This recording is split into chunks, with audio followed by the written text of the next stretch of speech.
Kia ora koutou katoa. Our plan to vaccinate New Zealanders is on track. Today, I want to highlight some of the progress in the Covid-19 vaccine rollout, and then the Director-General of Health will provide a general update on cases in New Zealand and on the outbreaks in Taiwan and Victoria.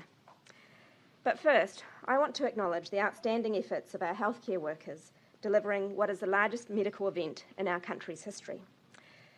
In my previous life, I worked alongside those currently running the program, and I see the large number of my former colleagues who volunteered to train as vaccinators and the many more who are volunteering to step forward. I know this massive effort is coming after we worked so hard to transform health services during lockdowns and subsequent outbreaks. And I know each of us feel a tremendous burden to serve our country in this program. I'm immensely proud of what healthcare workers are doing for all of us. This includes, as of midnight last night, 668,115 doses of the Pfizer vaccine have been administered. That's an increase of more than 104,000 doses on this time last week, and the biggest week of vaccinations so far. Friday was our biggest day of vaccinations to date, with 20,015 vaccination doses administered. Within that, more than 235,600 people have now received their second dose, which means they're fully vaccinated. We estimate about 50% of New Zealanders who have been vaccinated are fully vaccinated, a figure that compares very favourably internationally. Just yesterday, we administered more than 19,000 doses nationally, and overall we continue to track about 9% ahead of plan. These numbers are going up on the Ministry of Health website. We're adding to our stocks of Pfizer vaccine. A further delivery yesterday means we've received 971,100 doses so far, enough to fully vaccinate more than 485,500 people. And importantly, we've now received the approvals that this vaccine can be stored at normal fridge temperatures for up to 31 days. That increases our options for transporting it to remote communities, and it will make it easier down the track for people to have their vaccination in pharmacies or general practice. Each of our 20 DHBs are tailoring their vaccine rollouts to the needs of their communities. This week, Southern DHB launched its campaign to vaccinate the more than 32,000 strong Māori and Pacifica communities across Southland and Otago. The first of 6 roadshows kicked off last night in Oamaru, offering people the chance to kōrero with local experts and book whānau to be vaccinated together. Yesterday, the Wellington region's first marae-based vaccination centre formally opened. Wainuia Mata Marae Trust has provided a site to Hutt Valley and Capital and Coast DHB for the rest of the year, and I want to personally thank them for this generous gift to the vaccination campaign to help protect local korua, kuia and the wider population. On Monday, South Canterbury DHB started its first rural outreach for Group 3, offering vaccinations at Waimate Rugby Club. A mobile team of vaccinators will spend more than a week in the rural township. They've already vaccinated more than 400 people. The DHB is also running a clinic in Timaru for Group 3, and work there has carried on despite the flooding and the state of emergency. Now, I know there's a lot of interest in whether DHBs are meeting rollout targets. I want to congratulate Northland DHB, which has nearly broken even on its start target for this stage of the rollout. As of Sunday, it had delivered 26,597 doses. 11.5% of Northland's enrolled population aged 16 and over have received at least one dose. I heard firsthand about these fantastic efforts when I was in Northland last week, where I visited Ngātai Ora, the public health unit in Whangarei, and I also met with Ngāta Hine, who had just opened a vaccination centre to boost local services. I'll now hand you over to Dr. Bloomfield. Thank you, Minister. Kia ora koutou katoa. Today, there are no new cases of COVID-19 to report in the community, and we're reporting 6 in managed isolation facilities. The details of those cases and our usual numbers around laboratory testing and app use will be available on the Ministry of Health's website and media release. It's hugely encouraging that our vaccine rollout continues to track ahead of schedule, as the Minister has outlined. And a particular shout out to staff in South Canterbury, already mentioned, and their staff in Waikato, who have been able to continue to deliver the program despite the various challenges in those 2 locations.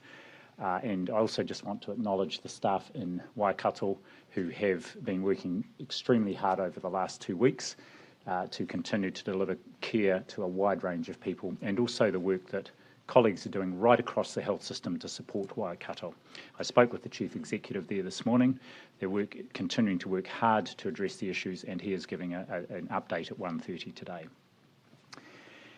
We can see how important it is that everyone is vaccinated when the opportunity arises, and our plans are in place to vaccinate everyone who is eligible in New Zealand by the end of the year. We can't for a minute afford to think that our work on the virus is done. We have seen overseas that it can creep up very quickly again. This has resulted in challenging outbreaks, sending whole cities or regions into lockdowns as communities grapple to control the spread of this virus. We know the number of daily new COVID cases in Taiwan continues to grow, and restrictions remain in place for at least the next fortnight there. Regarding the current Victorian outbreak, the likely window of infection of the index case there, which happened in a managed isolation facility in South Australia, has been reported as being merely 18 seconds when a person unknowingly infectious opened their door, and then this case, the index case, opened their own hotel room door within a very short space of time of each other, while there was still potentially live virus in the air. That's no fault of anyone. It just shows, as we have said repeatedly, this is a tricky virus. There is great uncertainty with it. It is unpredictable, and the efforts that people are going to here to keep New Zealand safe are significant. The cluster in Victoria is now 60 cases, and we know there's a lockdown in place. We will be watching very carefully to see what the Victorian authorities decide over the next 24 hours around whether that lockdown is extended, and we will be providing updated advice tomorrow to ministers about the current pause on travel from Victoria. Here in New Zealand, we still have New Zealanders returning from overseas from COVID hotspots and regularly detect cases in our managed isolation facilities, as we've just reported. Our frontline MOQ workforce take the strictest precautions to keep themselves, their families and our communities safe, and they do that every day. With our own border incursions, we have reviewed and improved our processes in MIQ, but of course no system is perfect, so we remain highly vigilant and constantly learning and constantly looking to see what others are doing overseas, particularly as these new variants emerge. What I really want to say is that everyone in New Zealand still needs to keep their guard up. We cannot take our current situation for granted, and there are things we all need to do to keep the virus out. It's coming up to winter, so you may get a cough or indeed something you might think is just a cold. Please call Healthline and get advice on getting a test. You may have muscle aches. We know this is a less typical symptom of some of the newer variants. Call Healthline and get advice. Depending on your situation, you may be recommended to get a test. Likewise, with a headache or sore throat, or even sometimes gastrointestinal symptoms. It's super unlikely that your symptoms will be due to COVID until it isn't. The best way to keep New Zealand safe into the future is to make sure everyone who can gets vaccinated. And the best way to ensure everyone who is eligible can be vaccinated before the end of the year, which is what we are planning to do, is to keep the virus out. To do that, we need everyone to continue playing their part. And that includes continuing to scan assiduously the QR codes and to keep being vigilant for symptoms. Just on the current outbreak in Melbourne, we remain in very close contact with our counterparts there. We will be reviewing the pause on QFT tomorrow. One thing that we have seen in the current outbreak is the re-emergence of COVID-19 in staff in aged care facilities in Melbourne. We know from last year how devastating this virus can be if it does get into those settings.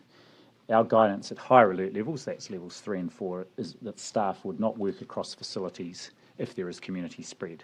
This is not part of our current guidance to aged residential care under alert level 1, as we have no community transmission in New Zealand, but we always keep an eye on what is happening and emerging overseas and constantly reviewing our protocols.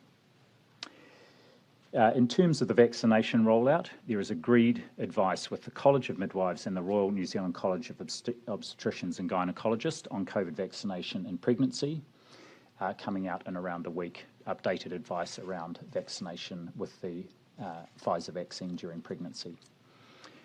We are currently also consulting with key health professionals who provide care to pregnant women to ensure that the approach that is agreed at a national level is fit for purpose for them.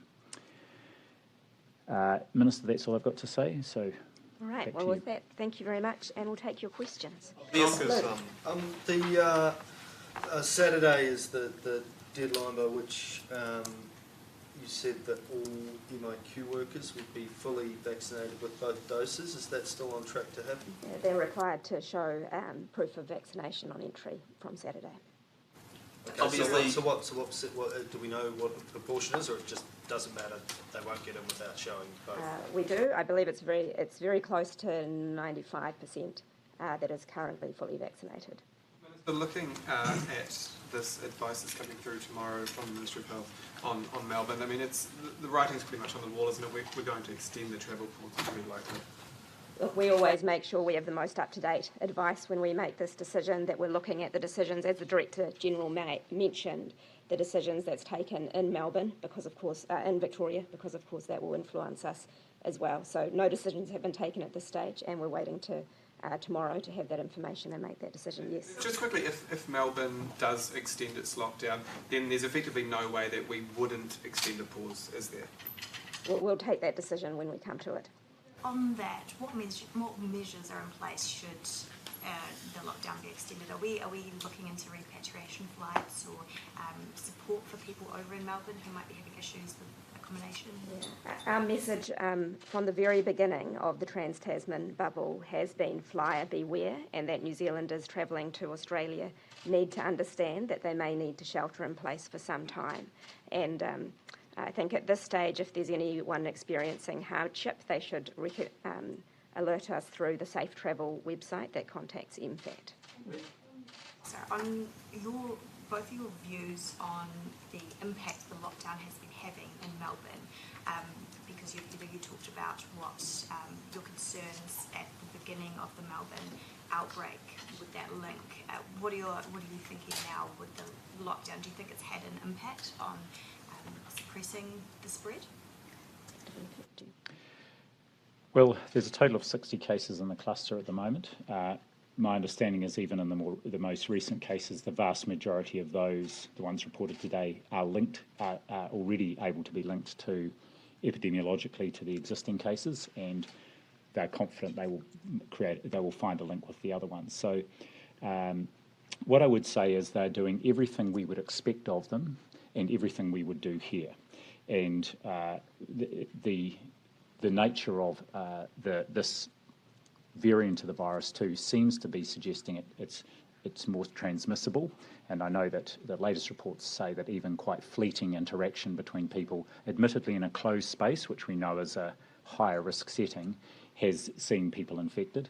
So we'll just keep a close eye on it. And also, especially as they start to get through the outbreak, try and draw out the lessons for what that might mean for our response here.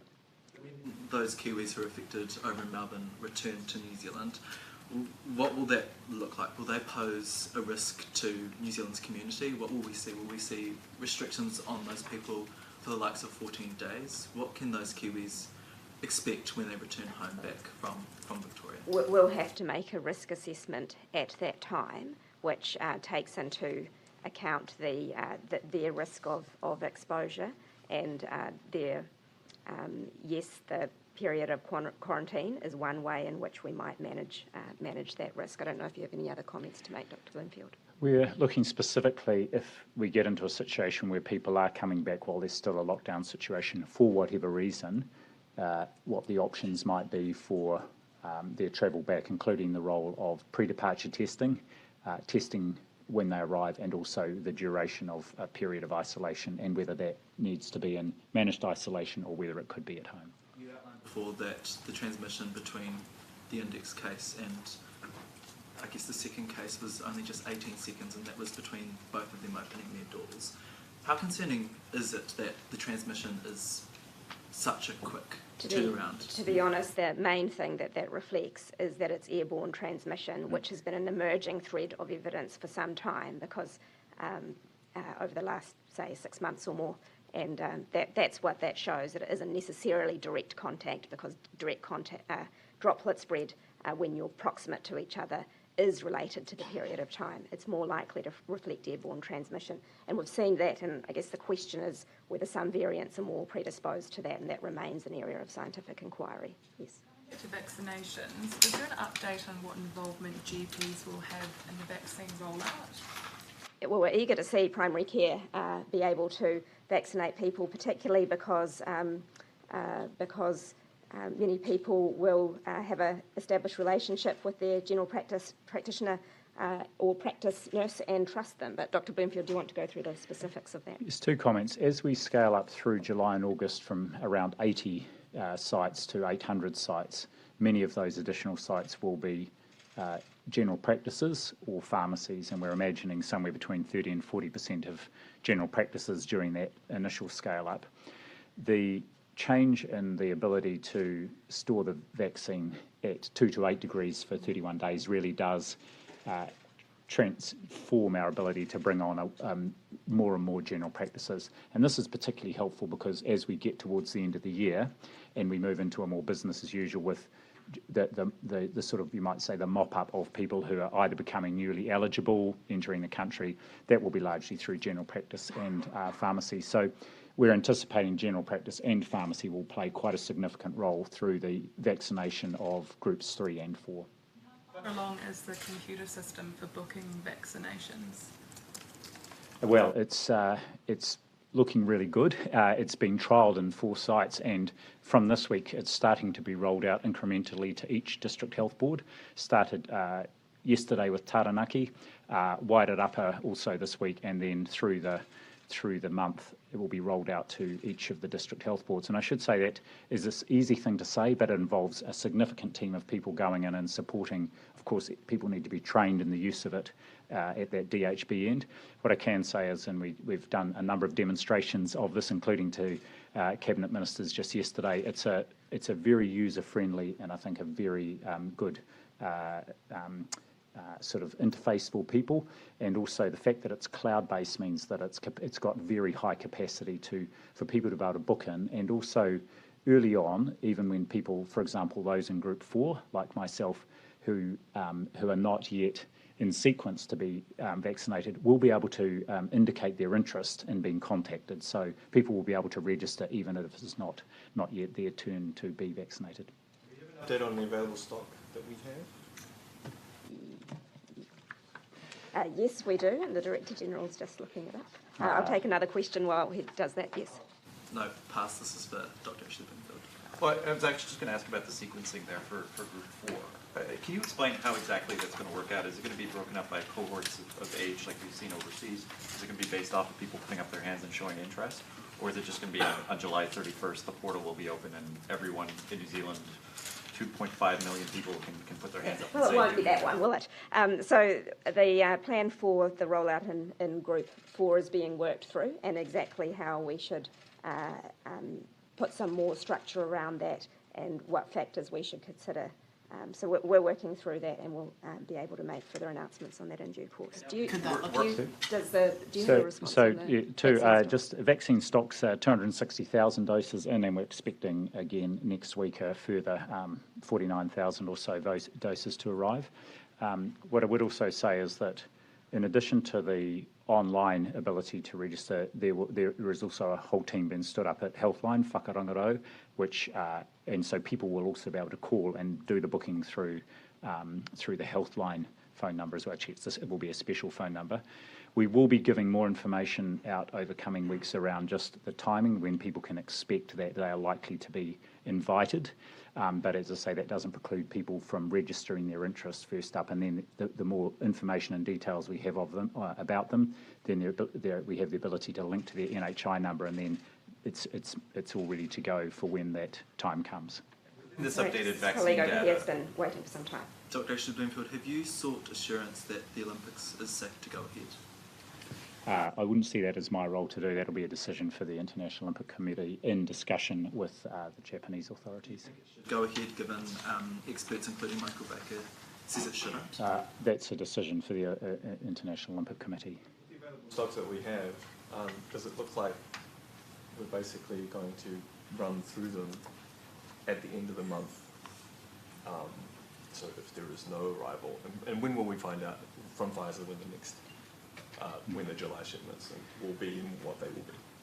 So we're carefully calibrating the delivery of the vaccine, and there was a story around this morning about showing that some of our vaccine sites have more capacity to deliver, which is good. They are gearing up for when the new large volumes of doses do come through.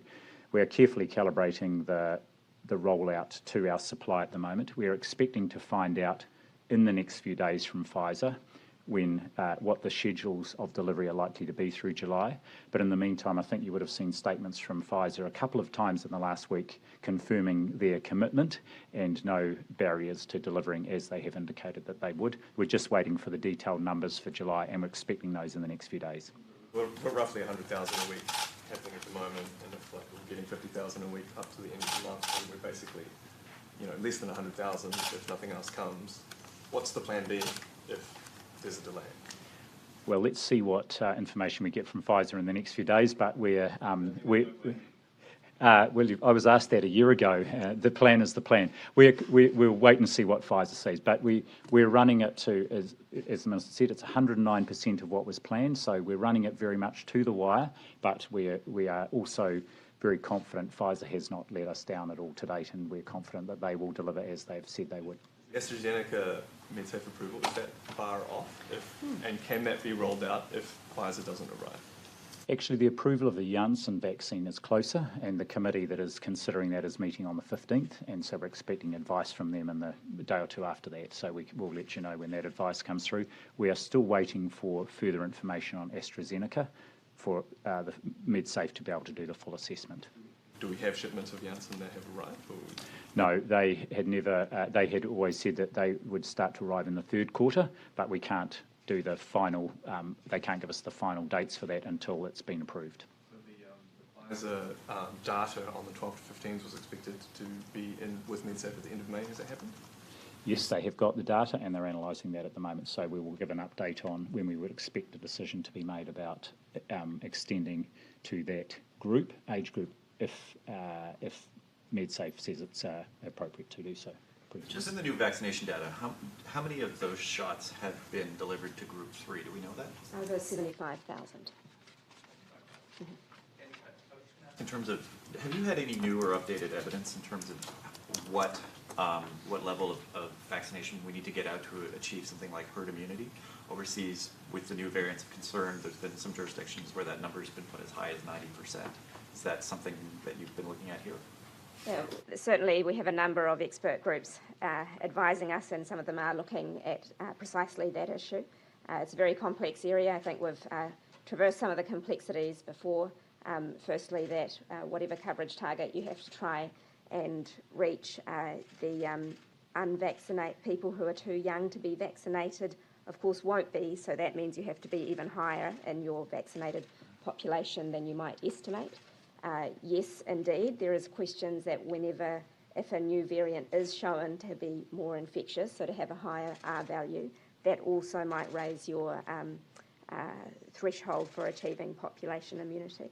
But I think also in some of the conversations we're having, we're going into the complexity of precisely what herd immunity means, and understanding that it doesn't mean absolutely no cases, that you do get cases from time to time, but the ability for them to extend into a large outbreak is really reduced when you have high vaccine coverage. And then there are a number of steps before that threshold is reached where the public health impacts of COVID might be anticipated to be less. So those are the sorts of things that are being worked through, but early days. Target, though, would you see that as sort of the end point for at least this first phase of the vaccination program, whether we hit 70 or 80 or 90% of the population, adult population? Yeah, so to make that sort of decision, we really need a lot more information. We are working very hard on it, but we're not there yet. Yeah, Aaron. Is there any scenario where Melbourne extends the lockdown, but we think it's safe enough to start bringing Kiwis back to New Zealand? Well, at the moment, we're waiting to see if they do decide to extend, and at the same time, we'll be looking at our advice around the current travel pause. And let's see, that will be tomorrow, and I'll leave it to ministers once they've made a decision to make public what the decision is. A health perspective, like, could Melbourne ever, if they're in lockdown, would it be health-wise safe for Kiwis to start coming back, or do they need to come out of lockdown for then us to start that process in sort of any way, shape or form? What, as I said earlier on, what we're doing is considering about if there were reasons why people needed to come back for urgent reasons, and Melbourne was still in a lockdown situation, we're looking at what might be the public health measures we would have in place to make sure we were achieving our primary aim, that is to keep the virus out of New Zealand. And so all these are things that we will provide in our advice to ministers tomorrow. At the back. Associate Minister, you mentioned before that most DHBs are either ahead of their vaccination targets or catching up. But That's what an average is, yeah. oh yeah, sure. The latest data shows I think Auckland is about, well, last week was about 93%, and I've slipped to 91% this week. Are you concerned with what's happening there, and do you have any insights into why they're slipping? I don't know, maybe the Director General would want to add something about the Auckland situation, but indeed the Ministry works really closely with every DHB on how it's tracking, and as I discussed in Northland, where there have been issues, we work closely to make sure that things can be lifted up, and we're really pleased to see success in that area.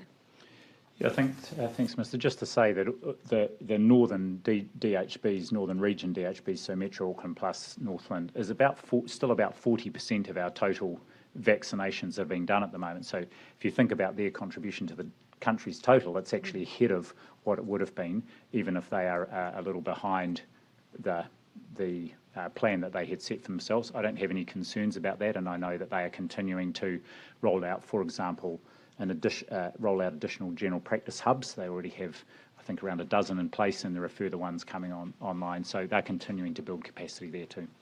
Good. Just to follow up on Derek's question before, Dr. Bloomfield, if for any reason the Pfizer, the big lots of the Pfizer vaccine are delayed, the program here will either slow significantly or stop, basically. Is that correct?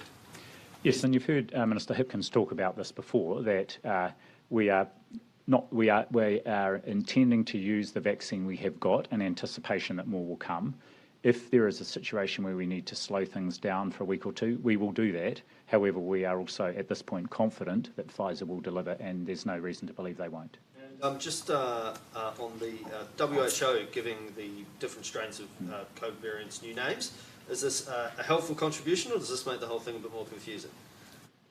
In my experience, virologists do this all the time, make them rename as new conventions emerge.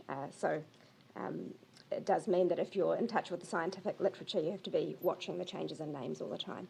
I think the important thing that in terms of the public is that one of the things the WHO is trying to get away from is naming variants after the origin of the place they were first detected, because that is quite stigmatising, and it's no guarantee that it did in fact evolve there. So we'd be talking about the Gamma variant as opposed to the Indian variant. Correct, yeah. How quickly we could get the Janssen virus here with Medsafe approval? I'm assuming you mean the Janssen vaccine rather than the virus, and this is a new variant. I don't know what that would be called, Epsilon maybe. Look, Janssen have always said that from July, from that third quarter, is when they're planning to be able to supply it. We'll go through the approval process, and then we will have a better idea, and we'll be talking with them and get some firm dates around delivery. We are intending to proceed with getting that vaccine on shore, should it be approved by Medsafe, and our scientific advisors suggest that it's give advice to ministers who ultimately make the decision to use it, because we do feel that it is appropriate for us to have and this is one of the reasons why we had a broad portfolio. We think it's appropriate to have a second vaccine to be able to help us deal with contingencies. The good thing about this vaccine too is it can be stored for up to 2 years at normal freezer temperature. We have an idea of when the earliest that might arrive? Not yet, but we will let you know when we do. If we are successful in getting everybody willing and able to be vaccinated by the end of the year, is there any reason why we don't completely open the borders on 1st of January 2022, and would that be your advice as well to the government, and also to disband MIQ and just go back to normal, I guess? Well, I think Minister Verrill's already spoken somewhat to this, but the only thing I would add is it depends.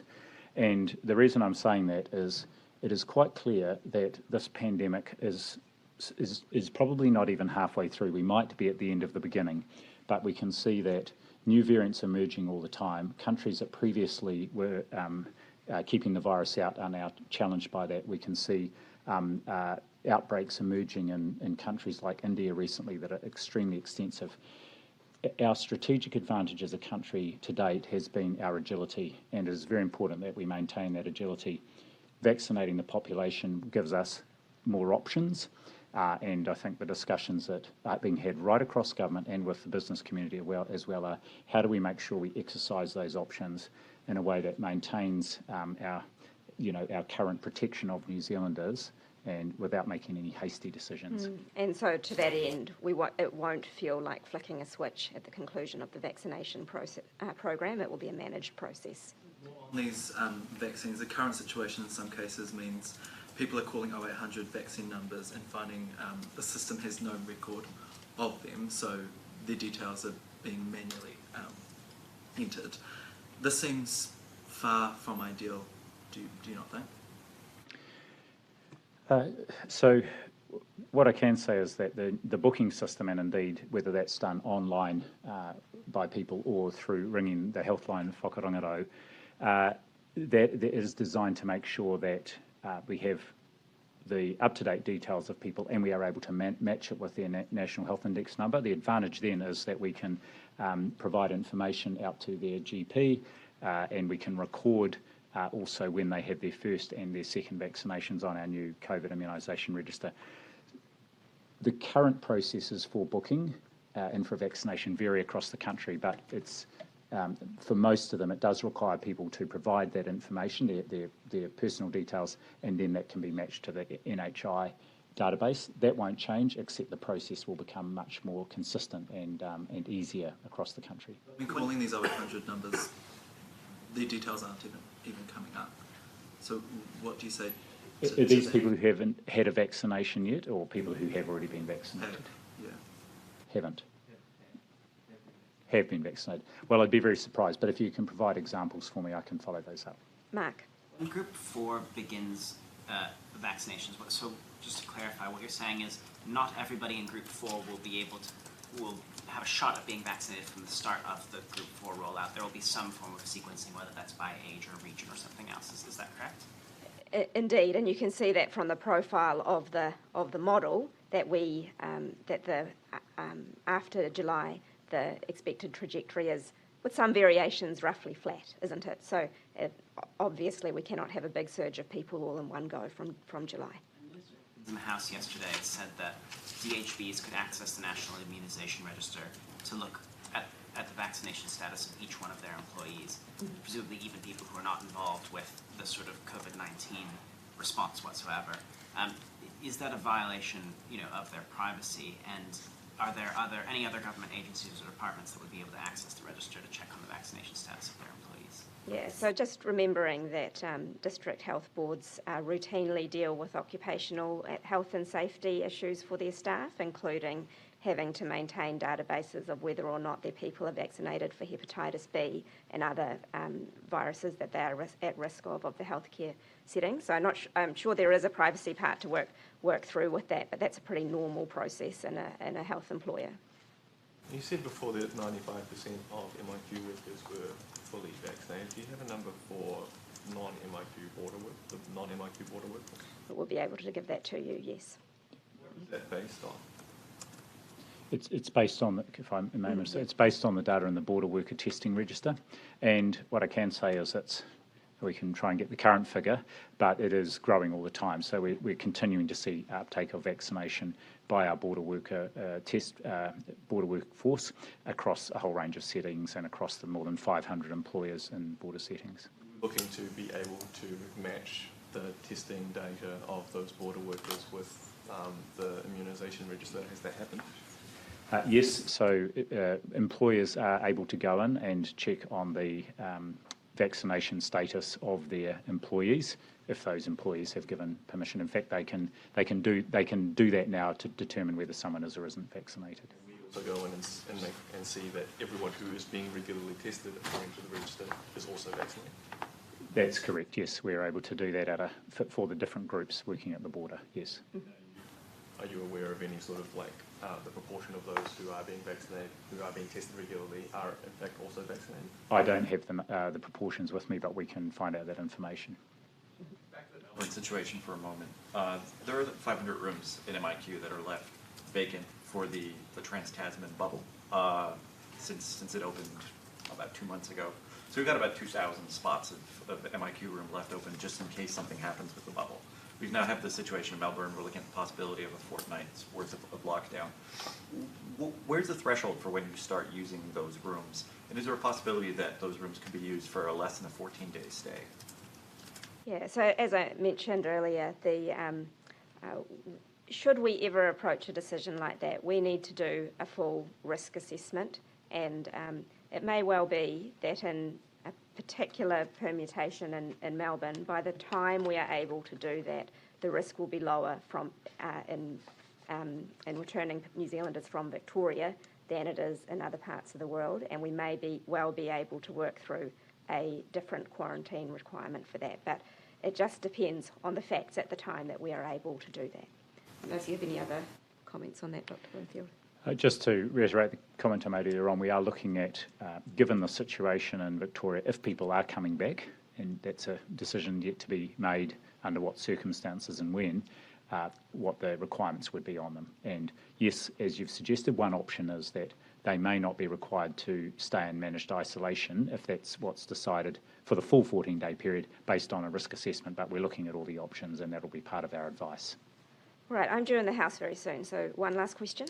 I just wanted to ask about that, the matching of the register and the testing register and the immunisation. Every time I ask the Ministry of Health about that, they say, well, we only look at the MIQ. The broader border workforce we don't have eyes on. So who has eyes on that, and who would I ask about that? Someone important will have eyes on it. I will find out who, and I will find out what they are seeing. MB does. Good. Thank you very much.